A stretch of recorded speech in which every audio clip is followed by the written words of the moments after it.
안녕하세요, 여러분. 최우정 전문가입니다. 네, 여러분, 지금 삼성 SDI 실적은 적자인데 기관들은 팔고 뉴스는 계속 나오고 그런데도 주가가 쉽게 무너지질 않습니다.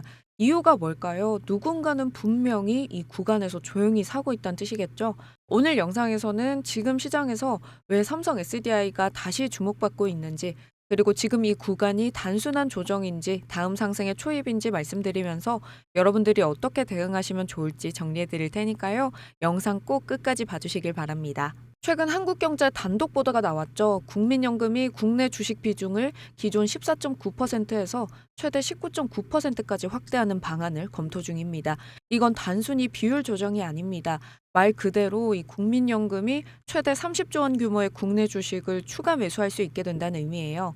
현재 국민연금의 국내 주식 비중은 17%를 넘어섰고 허용 상단이 17.9%입니다. 즉 사실상 더 이상 살 수 없는 구간에 와 있었는데 이번 조치로 여유가 생긴 거죠. 이건 시장 전체에 굉장히 큰 변화입니다. 왜냐하면 국민연금이 단순한 투자기관이 아니라 수급의 방향을 결정짓는 키플레이어이기 때문인데요. 국민연금이 매수세로 돌아선다면 유동성이 풍부하고 변동성이 낮은 이 대형주 중심으로 자금이 들어올 가능성이 높겠죠. 그렇기 때문에 삼성전자와 하이닉스, LG엔솔 같은 초대형주뿐만 아니라 삼성 SDI 역시 코스피 200 핵심 구성 종목으로 수혜 가능성이 충분히 있습니다. 그동안 시장이 불안했던 이유 중 하나가 이 국민연금이 이미 다 샀으니 이제 팔 차례다라고 생각했기 때문인데요. 이번 뉴스로 흐름이 완전히 바뀌었습니다. 국민연금이 다시 살 수 있다라는 신호가 나온 거고 수급의 장벽이 열렸다는 의미죠. 단순히 지수가 버틸 수 있다라는 수준이 아니라 대형주가 다시 주도권을 가져올 수 있다라는 시그널입니다. 이런 수급의 변화는 속도가 생명이죠. 지금 화면에 보시는 것처럼 제 채널은 삼성 SDI만 집중적으로 다루고 있습니다. 그렇기 때문에 새로 올라오는 공시와 수급 데이터를 매일 정리해서 전해드리니까 여러분들도 구독과 알림 설정 해두셔서 누구보다 먼저 대응하시길 바라겠습니다. 네, 다시 본론으로 돌아와서 수급이 아무리 좋아도 기업이 미래를 준비하지 않으면 주가 상승은 오래가지 못하겠죠. 결국 지속적인 성장을 결정짓는 건 기술력입니다. 그런데 올해 3분기까지 누적 적자가 1조 4천억 원을 넘었는데 보통 이런 상황이라면 대부분의 기업이 연구개발 비용을 줄이기 마련입니다. 하지만 삼성 SDI는 오히려 그 반대의 길을 택했는데요. 2025년 기준 R&D 투자 1조 4천억 원, 전년 대비 10% 증가로 역대 최대치입니다. 무엇에 투자하고 있느냐? 바로 전고체 배터리와 46파이 원통형 배터리입니다. 전고체는 꿈의 배터리라고 불리죠. 에너지 밀도를 40% 높이고 폭발 위험을 줄이면서 충전 속도는 훨씬 빨라졌습니다. 삼성 SDI는 이미 BMW와 전고체 실증 프로젝트를 진행 중이고 2027년 상용화를 목표로 하고 있습니다. 최근에는 이 일정을 더 앞당기겠다고 공식화했죠. 그리고 46파이 원통형, 이건 테슬라와 리비안, BMW 같은 북미 완성차 브랜드들이 채택하는 표준 규격입니다. 삼성 SDI는 CES 2025에서 이 셀로 최고 혁신상을 수상했는데요. 즉 기술력은 이미 글로벌 톱 수준에 도달했다는 뜻이겠죠. 그런데 여기서 주목해야 할 새로운 이슈가 있습니다. 바로 이재용 회장과 벤츠의 올라 회장의 회동 소식인데요. 11월 중순 서울에서 양측이 만나서 배터리와 반도체 공급 확대 방안을 논의할 예정입니다.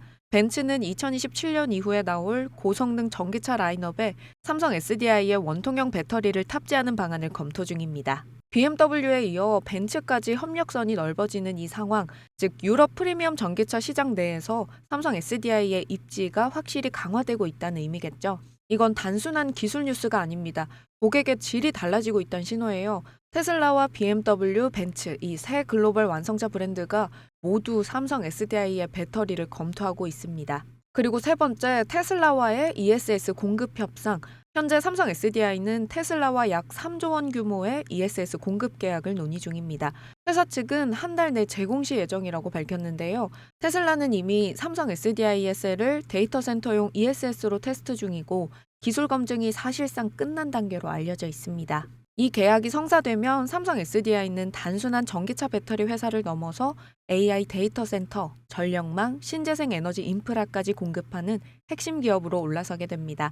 즉 이건 단순히 납품 수준이 아니라 삼성 SDI의 비즈니스 모델 자체가 확장되는 시점인데요. 지금 시장은 전기차 수요 둔화를 이유로 2차 전지 섹터 전체를 저평가하고 있지만 삼성 SDI는 그 틀 밖에 있습니다.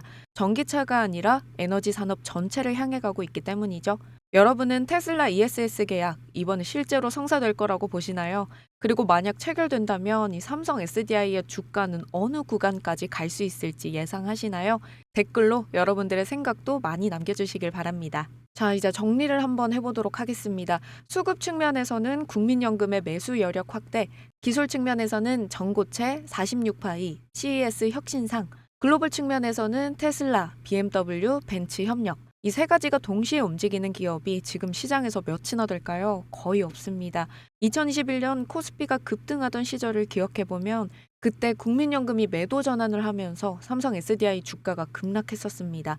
하지만 이번엔 완전히 반대 구도인데요. 국민연금이 다시 살 수 있는 이 타이밍에 삼성 SDI의 기술과 글로벌 수주 모멘텀이 겹쳤습니다. 이건 중장기 리레이팅의 초입이라는 신호겠죠? 그렇다면 지금 투자자들은 어떻게 대응해야 할까요? 단기적으로는 여전히 변동성이 남아 있습니다. 기관 매도나 기술적 조정이 있을 수 있죠. 하지만 이런 구간의 흔들림은 오히려 기회가 될 수 있습니다. 왜냐하면 삼성 SDI는 이제 단순한 적자 기업이 아니라 차세대 전고체 상용화의 선두주자 글로벌 OEM과 직접 협상 중인 기술 리더기 때문이에요. 기관 수급이 돌아오고 테슬라 벤츠 계약이 공식화되면 시장은 삼성 SDI를 적자 기업이 아니라 미래 성장 기업으로 보게 될 겁니다. 지금은 가격보다 방향을 봐야 할 시점입니다. 거래 대금이 줄어들고 외국인 매수세가 들어오면 그게 바로 다음 랠리의 시작 신호가 될 수 있습니다. 결국 삼성 SDI는 지금 단기 부진, 장기 성장, 글로벌 확장이 교차하는 변곡점에 있습니다. 국민연금이 문을 열었고 R&D는 역대 최대치로 늘었습니다. 거기에 테슬라 협상, 벤츠 회동까지 겹치면서 이제는 국내 2차 전지 기업이 아니라 글로벌 에너지 기업으로 진화하고 있는 거죠. 지금 이 구간 단순한 반등으로 보지 마시고 리레이팅의 초입으로 보시길 바랍니다. 2026년 ESS 슈퍼사이클의 주인공은 여전히 삼성 SDI입니다. 제가 준비한 내용은 여기까지고요. 여러분들의 투자 판단에 조금이라도 도움이 되셨다면 저도 알 수 있도록 좋아요 혹은 댓글로 남겨주시고요. 저는 다음 영상에서 더 빠르고 깊은 분석으로 다시 찾아뵙겠습니다. 감사합니다.